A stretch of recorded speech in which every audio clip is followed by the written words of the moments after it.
52వ ప్రదేశం ఇది. కోయిల వైకుంఠ అంటారు. వెళ్ళారా అందరూ కోయిల వైకుంఠ దగ్గరికి? చాలా విచిత్రమైన ప్రదేశం అది. అది ఆలయానికి రుద్రభూమి లాంటిది, శ్మశానం లాంటిది. అది పగలొక్కటే తెరిచి ఉంటుంది, చూడకపోతే కనుక తప్పకుండా చూడండి. సాయంత్రం సూర్యాస్తమయం అవుతుంటే మూసేస్తారు, అదొక్కటి మాత్రం. ఎందుకంటే అది రుద్రభూమి కాబట్టి తెరిచి ఉంచకూడదు అనమాట. మీలో కొంచెం మెడిటేషన్ అలవాటు ఉండి బాగా తీవ్రంగా చేసేవాళ్ళు ఉంటే అక్కడికి వెళ్ళగానే గుండె బరువు ఎక్కిపోతుంది, కావాలంటే టెస్ట్ చేసుకోండి. కోయిల వైకుంఠకి ఆ రకమైన సెన్సిటివిటీ, స్పిరిచువల్ సెన్సిటివిటీ అలవాటు చేసుకున్న వాళ్ళు వెళ్తే వెంటనే హృదయం బాధాతప్తం అయిపోతుంది. మొట్టమొదటిసారి వెళ్ళినప్పుడు ఏముందిరా ఇక్కడ, ఎందుకు ఇంత బాధగా ఉంది అనుకున్నా. తర్వాత తెలిసింది అక్కడ స్వామికి, సాక్షాత్ జగన్నాథ స్వామికి అంత్యేష్టి సంస్కారం చేస్తారు. జగన్నాథుడికి అంత్యేష్టి సంస్కారం అంటే ఏమిటండి? ఆయనకి అంత్యేష్టి సంస్కారం చేయడం ఏమిటి అంటే అదొక విచిత్రమైన ప్రక్రియ. మీరు ఆ కోయిల వైకుంఠకి వెళ్తే కనుక అక్కడ చూడాల్సినవి, స్వామికి పక్కనే ఒక చిన్న గూట్లో ఒక అమ్మవారు ఉంటారు, ఆవిడ శ్మశాన చండి అని పిలుస్తారు. ఆ అమ్మవారికి నమస్కారం చేసుకుంటేట ఉపద్రవాలు, యాక్సిడెంట్లు అలాంటివి జరగకుండా ఉంటాయి అని వీళ్ళకి నమ్మకం. ఆ తరువాత అదే కోయిల వైకుంఠలో మూల ఒక పెద్ద ఆంజనేయ స్వామి విగ్రహం చూడండి, చాలా విచిత్రంగా ఉంటుంది, 7-8 అడుగులు ఎత్తుంటుంది. ఆ స్వామి, మామూలుగా ఆంజనేయ స్వామి ఎక్కడైనా ఉత్సాహంగా ఉంటాడు కదా, ఈ స్వామి మాత్రం బాధగా ఆ భూస్థాపితం చేసే ప్రదేశం వైపుకు చూస్తూ బాధగా ఉంటాడు ఆంజనేయ స్వామి. అటువైపుకు చూస్తూ ఉంటాడు, మన వైపుకు చూడడు, చాలా విచిత్రంగా. ఇంతకీ ఏముంది అంత బాధపడాల్సిన సబ్జెక్ట్ ఎక్కడ అంటే, స్వామికి ఒక విచిత్రమైన ప్రక్రియ జరుగుతుంది, ఇంకా ఏ ఆలయాల్లోనూ ఉండదు ఇది. దాన్ని నవకళేబరం అని పిలుస్తారు. ఆ నవకళేబరం అధిక ఆషాఢ మాసం వస్తుంది కదా, అధిక మాసాలు వస్తాయి తెలుసు కదా, అందులో ఆషాఢ మాసం ఎప్పుడు వస్తుందో అప్పుడు చేస్తారు. కొన్నిసార్లు 8 సంవత్సరాలకి, 12 సంవత్సరాలకి, 17 సంవత్సరాలకి అలా జరిగినప్పుడు అప్పుడు ఏం చేస్తారంటే, ఈ మూర్తులు స్వామి గర్భాలయంలో ఏవైతే ఉన్నాయో అలాంటివే కొత్త మూర్తులు తయారు చేసి, ఇందులో ఉన్న బ్రహ్మ పదార్థం అని ఉంది, నేను మీకు మొదటి రోజు చెప్పా, సోల్, ఆత్మ. ఇక్కడ ఒక్కచోటే ఆత్మని తాకడానికి కుదురు, కేవలం జగన్నాథ క్షేత్రంలో మాత్రమే ఆత్మని తాకుతారు, అది ఫిజికల్గా అలా ఉందన్నమాట. దాన్నే బ్రహ్మ పదార్థం అంటారు. అప్పుడు ఈ బ్రహ్మ పదార్థాన్ని వేరే మూర్తుల్లోకి మార్చి ఇక్కడ కొత్త మూర్తులు తెచ్చిపెట్టే ప్రక్రియని నవకళేబరం అంటారు. లాస్ట్ నవకళేబరం 2015వ సంవత్సరంలో జరిగింది. మరి ఆ మూర్తులు ఎక్కడి నుంచి తయారు చేస్తారు, ఆ కలప ఎక్కడ దొరుకుతుంది? మామూలుగా అయితే మొట్టమొదటి మూర్తికి మీకు ఏం చెప్పాను, కలప ఎక్కడ కొట్టుకొచ్చింది? సముద్రంలో కొట్టుకొచ్చింది. ఆ ప్రదేశం పేరేమిటి? అమ్మ చక్రతీర్థం. సంతోషం. అయితే ప్రతి సంవత్సరం అలా కొట్టుకురాదు కదా, ఇంద్రజుమ్న మహారాజుకి అయితే ఇచ్చారు ఆయన స్వామి. మరి అక్కడి నుంచి వస్తుందండి ఆ దారువు అంటే, దానికే ఒక ప్రక్రియ ఉంది. ఏం చేస్తారంటే, ఒక 15 మంది ఉన్నారు, వాళ్ళు విశ్వావసు అని ఆ కోయదొర ఉన్నాడు, ఆయన వంశస్థులు, విద్యాపతి అని అడవికి వెళ్ళాడు ఒక ఆయన వంశస్థులు, వీళ్ళిద్దరూ కలిసి, వీళ్ళ ఒక 15 మంది గ్రూప్ ఉంటారనమాట. వాళ్ళందరూ కలిసి ఏం చేస్తారంటే, ఇక్కడ ఒక చోటకి వెళ్ళి అక్కడ కూర్చుని దీక్ష చేస్తారు. ఆ చోటుని ఏమంటారంటే కాకట్పూర్ అంటారు.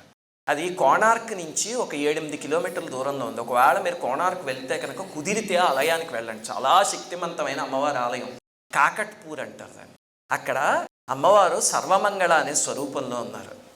వీళ్ళు ఏం చేస్తారంటే, వెళ్ళి ఆలయంలో కూర్చుని ఇంకా తిండి అదేమి తినరు. పూరి నుంచి ఒకవేళ అక్కడికి భోగి ఎవరైనా తెచ్చిస్తే కొంచెం ప్రసాదం తీసుకుంటారు, లేకపోతే తిండి మానేసి అక్కడ ఉపవాసం చేస్తారు. చేస్తే వాళ్ళకి నమ్మకం ఏమిటి అంటే, వాళ్ళ ఉపవాసం పూర్తయ్యి అమ్మవారు మెచ్చారు అనే సమయానికి అమ్మవారు వాళ్ళ హెడ్ ఎవరున్నారో ఆయనకి స్వప్నంలో కనిపించి, ఈ వృక్షాలు ఎక్కడున్నాయి, ఎక్కడి నుంచి తెచ్చుకోవాలి ఆ కలప అనేది అమ్మవారు చెప్తారు. ఇప్పటికే జరుగుతోంది లీల. అంటే లీలే ఉందండి, ఏదో ఒక చెట్టు కొట్టేచ్చు కదా అంటారు కదా, ఒక నిమిషంలో చెప్తాం మీకు, అప్పుడు దాంట్లో కాంప్లెక్సిటీ ఏమిటో అర్థమవుతుంది. అప్పుడు అమ్మవారు స్వప్నంలో కనిపించి, ఫలానా చోటు ఉన్నాయి ఆ చెట్లు, వెళ్ళి తెచ్చుకోండి అని వీళ్ళకి అనుజ్ఞిస్తారు. అప్పుడు వీళ్ళందరూ వెళ్ళి ఆ చెట్టు తెచ్చుకుని ఆ దారువుతో తయారు చేస్తారు స్వామి. అంటే ఏమిటండి, ఏ దారువు పడితే తెచ్చేసుకోవచ్చా అంటే కాదు, దానికి కొన్ని నియమాలు ఉన్నాయి. మొట్టమొదటిది ఏంటంటే, అది మీ అందరికీ తెలుసు, స్వామి మూర్తులు తయారు చేసింది వేప చెట్టు, ఆ దారువు అలాంటిది కావాలి. వాటికి కొన్ని గుర్తులు ఉన్నాయన్నమాట, దాన్నే నవకళేబరం అంటారు. చూడండి, ఇది ఇప్పుడు ఈ చెట్టు అలాగ అమ్మవారి అనుజ్ఞతో కనిపిస్తే వాళ్ళందరూ దానికి పూజలు చేస్తున్నారు. ఏమిటి అంటే 11 గుర్తులు ఉంటాయి దానికి. మొట్టమొదటిది, ఆ చెట్టుకి పొరపాటున కూడా తొర్ర ఉండకూడదు ఎక్కడాను. అలాగనే దాని మీద పక్షి గూడు అనేది అసలు ఉండకూడదు. ఎప్పుడు పక్షి గూడు కట్టి ఉందంటే ఆ చెట్టు పనికిరాదు ఇంకా స్వామిని తయారు చేయడానికి. అదొక గుర్తు. తర్వాత రెండోది, దాని దగ్గర ఒక చీమల పొట్టు ఉండాలి. వీళ్ళు వెళ్ళే సమయానికి ఒక జాతి సర్పం దాన్ని కాపాడుతూ ఉండాలి. వీళ్ళు అక్కడికి వెళ్ళే సమయానికి ఆ సర్పం కనిపించి తీరాలి, లేకపోతే ఆ చెట్టు తీసుకోరు. మూడవది దానిపైన శంఖము, చక్రము, నాగలి, పద్మము గుర్తులు ఉండాలి. ఏమిటండి అలా ఎక్కడైనా ఉంటాయా చెట్టు మీద? ఇది 2015లో తీసిన ఫొటోస్ చూడండి. నాకు నాగలిది ఇంకా దొరకలేదు, ప్రయత్నిస్తున్నాను.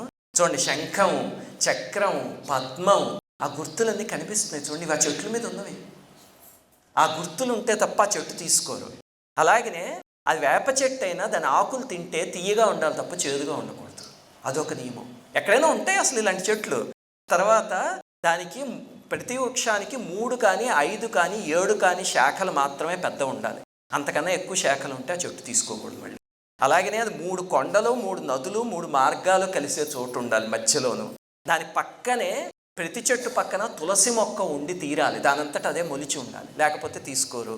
అలాగనే వేప చెట్టుల్లో రంగులు ఉంటాయి. తెల్ల రంగు చెట్టు ఒకటి, పసుపు రంగు చెట్టు ఒకటి, నలుపుది ఒకటి, ఎరుపుది ఒకటి దొరకాలి. నలుపుదేమో స్వామికి, తెలుపుదేమో బలభద్రుడికి, పసుపు రంగులో ఉన్నది అమ్మవారికి, ఈ సుదర్శనుడికి ఏమో ఎర్ర రంగులో ఉన్నది. వేప చెట్టు అన్ని రంగులు మీరు ఎక్కడైనా చూస్తారా? కానీ నిజంగా అలాంటివి దొరుకుతాయి.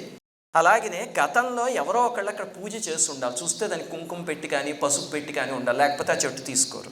ఇంకా ఇంకొక 2 ఉన్నాయి. అక్కడికి వెళ్ళగానే దివ్యమైన శబ్దాలు వినిపించాలి. శంఖనాదం కానీ, వీళ్ళ గ్రూప్ 15 మంది వెళ్ళేసరికి ఆ శబ్దం వినిపించాలి. అలాగనే ఆ హెడ్ ఎవరున్నారో ఆయన చెట్టుకు దగ్గరికి వెళ్ళేసరికి ఆయనకి ఒళ్ళంతా రోమాలు నిక్కపొడుచుకుని పులకింతలు రావాలి.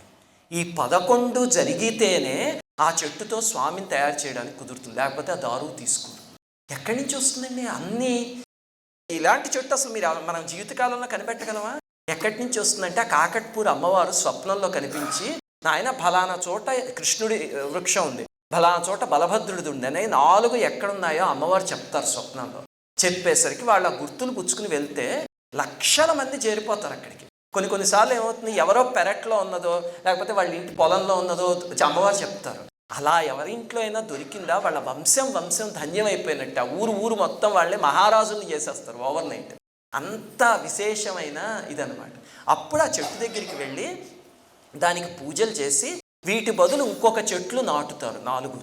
అది చాలా ముఖ్యం, గుర్తుపెట్టుకోండి. చెట్టుని ఎప్పుడైనా కొట్టేయాల్సి వస్తే ఇంకొక చెట్టు నాటే అప్పుడు కొట్టాలి. అదే ప్రకృతిని కాపాడుకునే నియమం. దాంతో ఇంకొక చెట్లు 4 నాటి అప్పుడు వీటికి పూజలు చేసి అక్కడ కూర్చుని వేదమంత్రాలు చదువుతూ ఉండగా మొట్టమొదట బంగారు గొడ్డలితో కొడతారు ఆ చెట్టుని. చూడొచ్చు మనం, బంగారపు గొడ్డలి, తర్వాత వెండి గొడ్డలితో. ఆ తర్వాత వీళ్ళకి అప్పచెప్తే ఇంకా దారు మొత్తం కొట్టేసేసి తీసుకొస్తారు. అక్కడి నుంచి బళ్ళ మీద తెస్తూ ఉంటారండి. అసలు 2015లో జరిగింది ఆ ప్రక్రియ. ఇంక ఈ చుట్టుపక్కల ఊళ్ళన్నీ చూడాలి. వీళ్ళకి అధిక ఆషాఢ మాసం వచ్చినప్పుడు పండగ అంతే. దానికి హారతులు ఇచ్చేసి దారి పొడుగున, ఎందుకంటే ఈ దారువు రేపు జగన్నాథుడు అవ్వబోతోంది, మనం ముట్టుకోలేం, మళ్ళీ ముట్టుకుంటే ఇప్పుడే ముట్టుకోవాలని చెప్పి అందరూ దాన్ని పట్టుకుని నమస్కారం చేసి వాళ్ళ ఇంటి ముందు ఆపించి హారతులు ఇచ్చి భోగులు పెట్టి అన్నీ చేసి మహావైభవంగా ఆలయంలోకి తెస్తారు. తెస్తే అప్పుడు ఈ కోయిల వైకుంఠకి తీసుకువెళ్ళి అక్కడ చెక్కుతారు ఆ చెట్టుని. ఆ చెక్కినప్పుడు ఏమిటంటే ఆ శబ్దం బయటికి వినిపించకుండా శంఖనాదాలు ఇలాంటివి రోజంతా చేస్తూ వేదపఠనం చేస్తూ కోయిల వైకుంఠం మూసేసి ఎవరిని లోపలికి రానివారు. ఎందుకు ఆ శబ్దం వినిపించకుండా చేస్తారు? మొట్టమొదట గుండీచే కథలో చదువుకున్నాం కదా, ఆవిడ శబ్దం వినిపించకపోతేనే తలుపులు తీసేసింది. అందుకని శబ్దం వినిపిస్తే వచ్చే అనర్థం ఏమిటో కదా, అది అసలు ఎవరికి తెలియకుండా మొత్తం వేదమంత్రాలతోటి బాకాలతోటి వీటితో ఇచ్చేసి ఆఖరణ మూర్తుల్ని చెక్కి అప్పుడు గర్భాలయంలోకి తీసుకొస్తారు. తీసుకొచ్చి అక్కడ బ్రహ్మ పదార్థాన్ని మార్చి అందులోకి ఈ పాత మూర్తుల్ని తీసుకువెళ్ళి ఆ కోయిల వైకుంఠ దగ్గర అప్పటికే 4 పెద్ద ఇవి తవ్వి ఉంచుతారు అనమాట, గుంటలు. తీసుకువెళ్ళి అందులో భూస్థాపితం చేస్తారు. విచిత్రం ఏమిటంటే అక్కడ పూరిలో ఇలాంటి విచిత్రాలు చాలా జరుగుతాయి. ఒక చిన్న సింహాసనం లాంటిది ఉంటుంది, దాని మీద పెట్టి విగ్రహాలని 4 లోపల భూస్థాపితం చేస్తారు. మళ్ళీ అధిక ఆషాఢ మాసం వచ్చాక తవ్వుతారు కదా, అదే ప్రదేశంలో చేస్తారు భూస్థాపితం. తవ్వితే అక్కడ మూర్తులు కనిపించో, సింహాసనాలు మాత్రం అక్కడ కనిపిస్తాయి. ఎంత విచిత్రం ఆలోచించండి. అంటే ఆ మూర్తులు ప్రాకృతమైనవి కాదు, అది చాలా విచిత్రమైనవి అని దానివల్ల అర్థమవుతుంది కదా, ఇప్పటికీ జరుగుతోంది.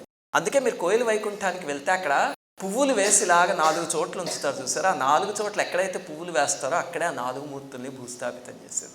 ఎంత బరువెక్కిపోతుంది. స్వామికి అంత్యేష్టి సంస్కారం చేయడం ఏమిటి అంటే జగన్నాథుడు చెప్తున్నాడు అనమాట, ఒరే కిందకి దిగొస్తే నా శరీరమే శాశ్వతం కాదురా, ఇంకా మీరందరూ మృత్యు అనే దాని గురించి ఎందుకు భయపడతారు అని జగన్నాథుడు మనకి ఇస్తున్న సందేశం. ఆ తర్వాత ఏం చేస్తారు, ఆయన భూస్థాపితం చేశాక అది చేసిన వాళ్ళు ఎవరైతే ఉన్నారో పాప ఏడ్చేస్తారు వాళ్ళు, ఆ వంశస్థులు, ఆ విశ్వావసు వంశస్థులు ఏడ్చేసి వాళ్ళు 11 రోజుల పాటు అశౌచాన్ని పాటిస్తారు. ప్రతిరోజు వెళ్ళి అక్కడ స్నానం చేసి స్వామికి సంస్కారం అంతా అది ఎక్కడ చేస్తారంటే నరేంద్ర పుష్కరిణి అని ఒకటి ఉంది, మీకు మ్యాప్లో చూపిస్తా. అక్కడికి వెళ్ళి స్వామికి ఈ దశదిన కర్మ చేసి ఆఖరి రోజు ఉదకం ఇస్తాం కదా మనం, అది అయిన రోజున ఏడ్చేస్తారు, అయ్యో స్వామి వెళ్ళిపోతున్నావు నువ్వు అని. ఆ తర్వాత స్నానం చేసి వచ్చి వాళ్ళ డబ్బులతో సమారాధన చేసి ఆ రోజు వచ్చిన వాళ్ళందరికీ అప్పుడు మళ్ళీ కొత్త మూర్తుల దగ్గరికి వెళ్ళి ఓ స్వామి మళ్ళీ పుట్టేసావా నువ్వు అని చెప్పి మళ్ళీ పూజించడం మొదలు పెడతారు. చాలా విచిత్రంగా ఉంటాయి పూరీల ప్రక్రియలన్నీ. దీన్ని నవకళేబరం అంటారు అనమాట. అది ఆ కోయిల వైకుంఠంలో జరిగే ప్రక్రియ. అలాగనే మీరు ఒకటి గుర్తుపెట్టుకోండి, ఆ కోయిల వైకుంఠ దగ్గరికి వెళ్ళినప్పుడు కానీ మీరు అక్కడి నుంచి బయటకు వస్తూ ఉంటే ఎవరైనా మీకు కనిపించి నేను భోజనం చేస్తాను డబ్బులు ఇవ్వండి అంటే మీకు పంట పండినట్టే. ఇది పురాణంలో కూడా ఉంది. చాలా అరుదు, ఎవ్వరూ అడగరు అక్కడ మిమ్మల్ని. అడిగారు అంటే మీ అదృష్టం అంతే. అక్కడ ఆ కోయిల వైకుంఠ దగ్గర వెంటనే తీసుకువెళ్ళి కుదిరితే భోజనం కొని వాళ్ళకి ఇచ్చి వాళ్ళ చేత తినిపించండి. జగన్నాథుడు అప్పుడప్పుడు కొంతమందిని ఎంచుకుని వాళ్ళకి ఆ స్వరూపంలో కనిపిస్తాడు అని పురాణంలో నమ్మకం అది. అందుకని అక్కడ దొరికితే కనుక ఖచ్చితంగా ఎవరైనా అడిగితే ఇవ్వండి. అలాగని డబ్బులు ఎక్కువ ఇచ్చేకండి, మళ్ళీ అక్కడ ఏమిటంటే ఒక పెద్ద కలెక్షన్ సెంటర్ స్టార్ట్ అయిపోతుంది. అలా కాకుండా ఎవరైనా అడిగితే తీసుకువెళ్ళి నాయన నీకు భోజనం పెట్టిస్తాను వస్తావా అని చెప్పి తీసుకువెళ్ళి పెట్టించండి. లేకపోతే ఏదో భోజనానికి కావాల్సినంత ఆనంద్ బజార్లో ఒక 100 రూపాయలు 50 రూపాయలు ఇస్తే భోజనం వస్తుంది. అప్పుడు మాత్రం జగన్నాథుడి స్వరూపంలో వచ్చాడు అన్న స్పృహతో ఇవ్వండి. అది చాలా అదృష్టం ఉంటే తప్ప ఎవ్వరు ఆ కోయిల వైకుంఠ ప్రాంతంలో మాత్రం అడగరట డబ్బులు. అందరికీ నమస్కారం. మన ఆధ్యాత్మిక వీడియోల్ని 3 ఛానల్స్గా విభజించాం. మొదటి ఛానల్ నండూరి శ్రీవాణి పూజా వీడియోస్.